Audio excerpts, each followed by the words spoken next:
है इसमें आपके जो खराब नहीं हुए एसएस का है स्टील का है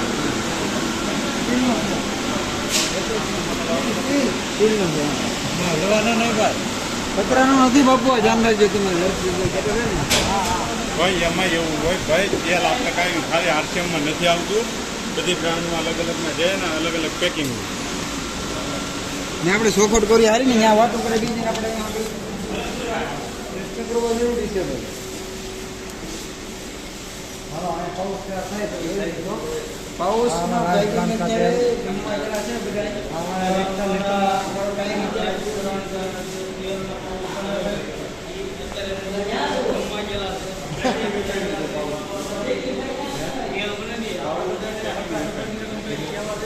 પાઉસ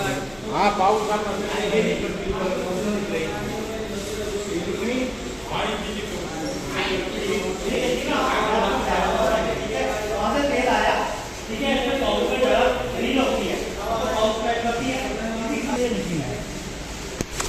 वो सारे भरने के बाद क्या होता है कि यहाँ पे आके कन्वेयर के थ्रू यहाँ तक पहुँच जाता है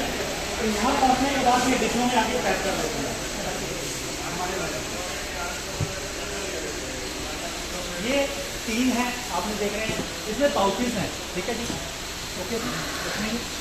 बस ये अभी उसके बाद ये लास्ट स्टेप है यहाँ पे पैक होके ये आपके लिए मतलब सप्लाई होने के लिए तैयार हो जाता है यहाँ से हम लोड कर देते हैं हो गया सर।